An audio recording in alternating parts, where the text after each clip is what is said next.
Yozamalamu, Yozamalamu, Yozamalamu, Yozamalamu, tikangai na yemba, Yesu zamalamu, tikangai na yemba, Yesu zamalamu, uzamalamu, uzamalamu, uzamalamu, uzamalamu, tikangai na yemba, Yesu zamalamu, tikangai na yemba, Shilo zamalamu, uzamalamu,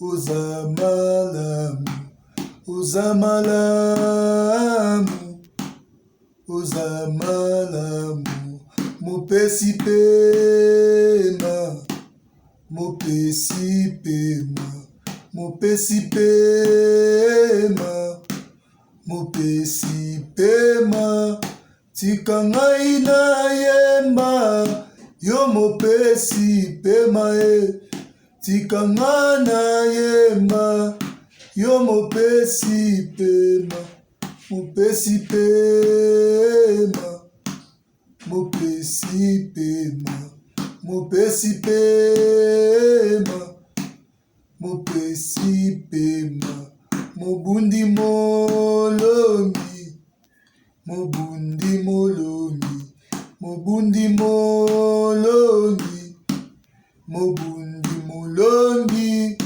tikangai na yemba, yo mubundi molongi, tikanga na yemba, yo mubundi molongi, mubundi molongi, mubundi molongi, mubundi molongi, mubundi molongi, Ndelebo Saka. Bien-aimés dans le Seigneur, shalom, que l'Éternel Dieu vous bénisse abondamment.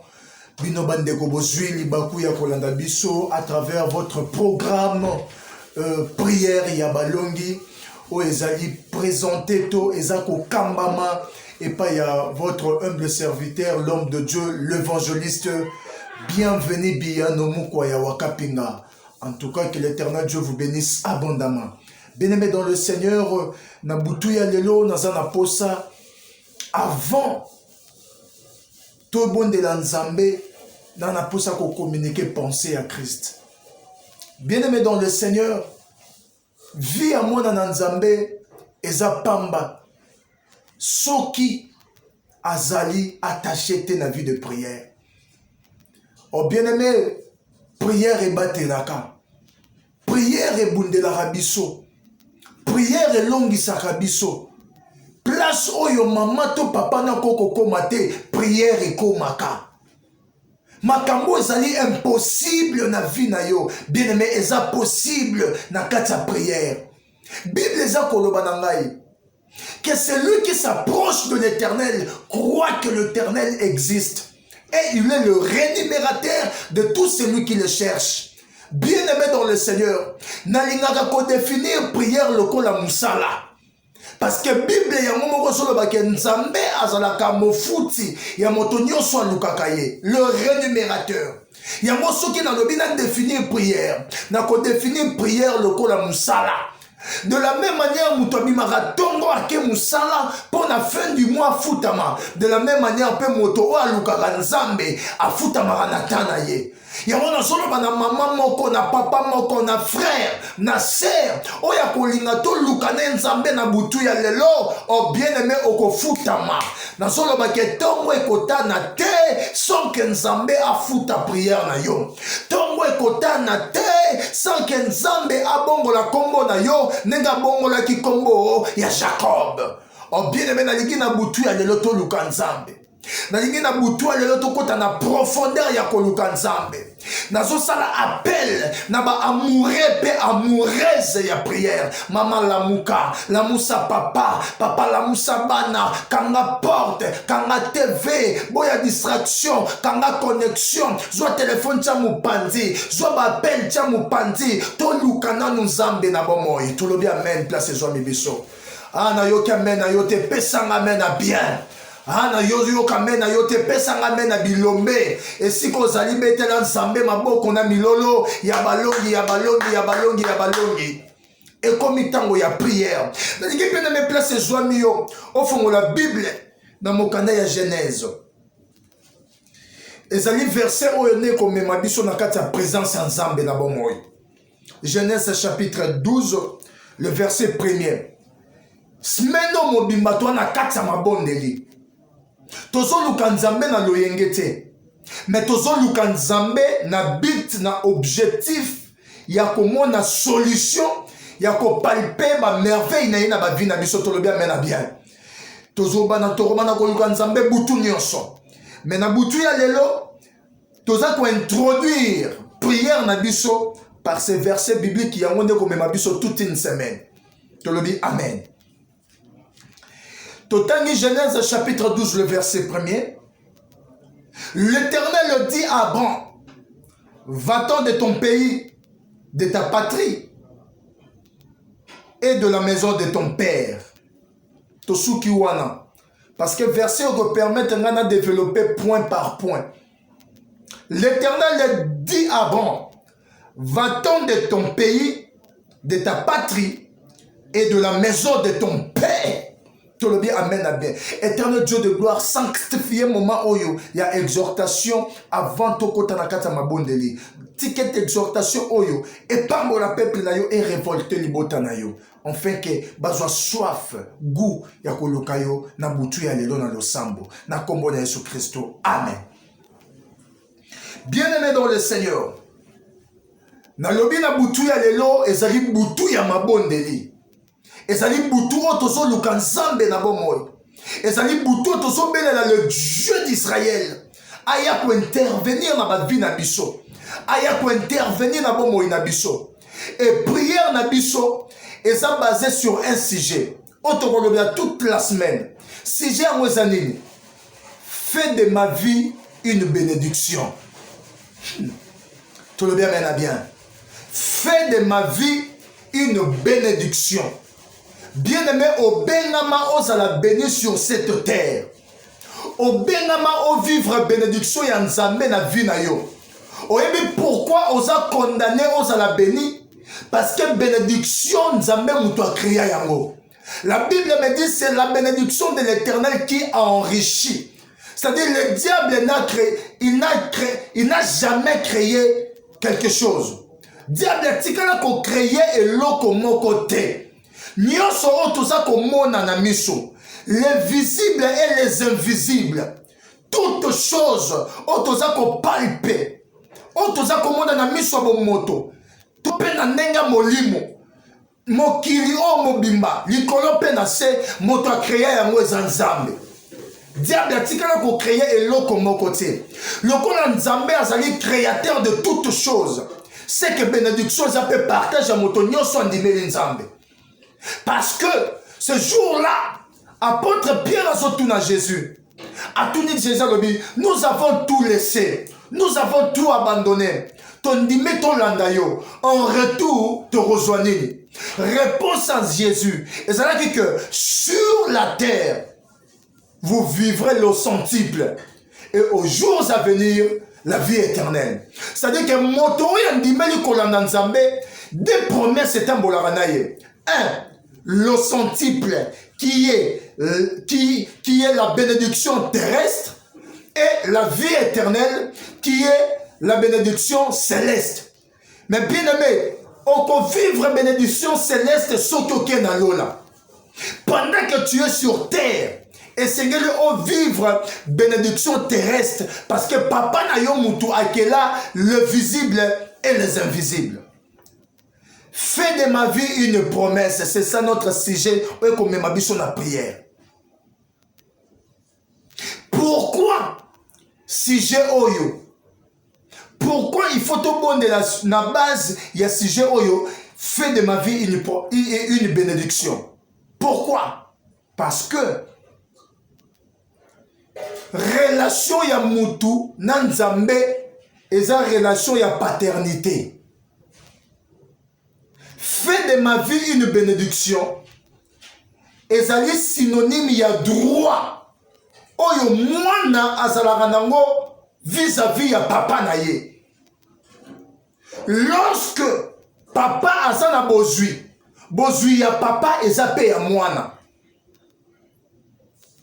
Lorsque mwana aza ko vivre bozwi ya papa te, esengeli mwana asala a réclamer yango. Na bandeli, relation ya nzambe na moto eza relation ya paternité. Eza relation ya papa na mwana. Lorsque papa aza na bozwi ya papa eza pe ya mwana.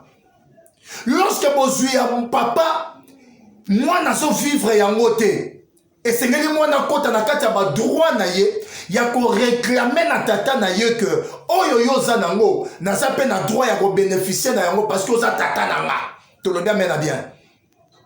Et moto nini oyo esengeli aloba que Seigneur, fais de ma vie une bénédiction. Eza moto oyo aza na droit ya kozala béni, mais en réalité il n'est pas béni.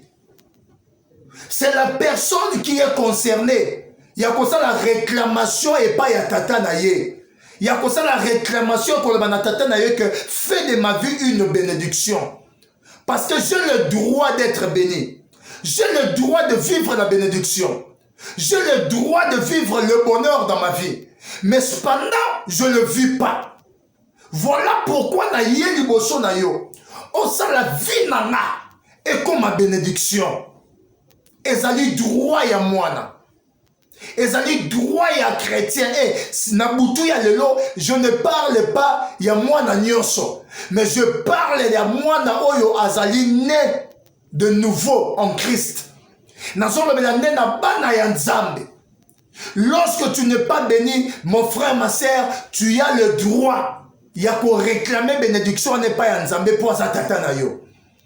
Lorsque tu ne vis pas le bonheur dans ta vie, tu as le droit. Il y a qu'on réclamer auprès de ton père pour sa papa na yo. Mais bien aimé, avant on réclamer bénédiction ya tata, pour comme un partage na yo, il y a deux étapes. Tout le bien mena bien. Ah na yo ki amena yo te pianga mena bilombe. Zambalo la pambola yo. Nous allons parler à ce qui concerne les étapes. Oyo moto sengeli aleka pour bénédiction ya papa et comme un partage na ye. Première étape. Dieu dit à Abraham, Abraham, sors de ton pays, de ta patrie, de la maison de ton père. On se limite là. Nzambe azalaki na makambo ebele ya kosala na Abraham. Nzambe abongisaki de grandes promesses pour Abraham. Nzambe abongisaki de choses merveilleuses pour Abraham. Nzambe abongisaki makambo minene, une mission oyo esengelaki accomplir na Abraham. Mais Nzambe akokaki kobanda makambo wana mbala moko te soki Abraham alekaki na ba étape oyo abongisaki te. Premièrement, ezalaki impossible pa ya Nzambe abanda mission moko déterminée et importante na Abraham pendant qu'azalaki na ndako ya tata na ye. C'était pratiquement impossible. Nzambe akokisa de grandes choses, de grandes bénédictions na vie Abraham pendant que aza na ndako ya tata na ye. Voilà le étape ya liboso. Soki olingi Nzambe asala na yo makambo minene na vie na yo. Soki olingi bénédiction ya Nzambe et comme un partage na yo. Soki olingi Nzambe asala vie na yo une bénédiction et loko liboso Nzambe azosenga yo bima na ba réalité familiale. Oui. bima na ba réalité familiale, bima na kati ya ba coutume, bima place oyo kombo ya Nzambe eza honoré te. Il y a certaines personnes où bazalaka tellement têtis. Bien-aimés dans le Seigneur, Nzambe aya kokabola batute parce que mission ya Nzambe za kokabola batute. Nzambe za Nzambe ya paix. Azan Nzambe sangisaka. Mais le combat spirituel existe. La réalité spirituelle existe. Et ça na makamususu et ça les maranakati ya famille. Et ça a une influence sur vie ya bano bazobotama. Et ça dit dans makamususu c'est ça les marana famille d'une manière spirituelle, maléfique. Oyo et comme marana influence na vie ya bana o bazobotama. Parce que génération les kaka, tout ça la rabat de génération en génération. Génération liboso et ça qui avant yo obotama. Il y a eu des choses et ça les marqué. Pourquoi Nzamba kokaki kokokisa mission na yete, kokokisa ba promesse na yete na vie Abraham nanda kwa tata na ye? Parce que papa ya Abraham abande kongumba melanzambe ya solote. Papa ya Abraham abandaki kongumba melabikeko. Abandaki ko fléchir mabolongo na ye devant les idoles. Na kati ya Mésopotamie. Et là, le nom de Dieu n'était pas honoré. Et Nzambe aya kate ko visiter mutu ko pambola mutu place oyo kombo na yeza honoré te. Nzambe akoko ya kokokisa ba grande promesse na ye na vie ya mutu te place oyo molili ezali. Nzamba bandi koloba na Abraham, sors de la maison de ton père. Et ça n'a pas de belé le soki bazu conscience te yako bima na bandaku ya batata na bango makambo minene ekokisama na vie na bango te. Wana il faut pesa ngamena bien. Et ça n'a pas de belé bako vivre le beau kwa Nzambe te ainsi longtemps baza na kati ya ndaku ya baboti na bango. Et tant que nous avons ce n'est pas la maison physique, mais c'est une vie. La maison dont je suis en train de parler ici, ce n'est pas la maison qui est construite aux mains des hommes, mais c'est toute une vie. C'est la vie des parents. Parce que lorsque moi, na kati ndaku ya baboti, onga na solo bela awa, ezali bomo ya ba parents. C'est-à-dire que lorsque je parle de vie, na somo na makila. Moto nyonso oyo abima na nzela ya mwasi na mobali abotami na nzela ya baboti vi na ye eza lié na makila ya baparent na ye.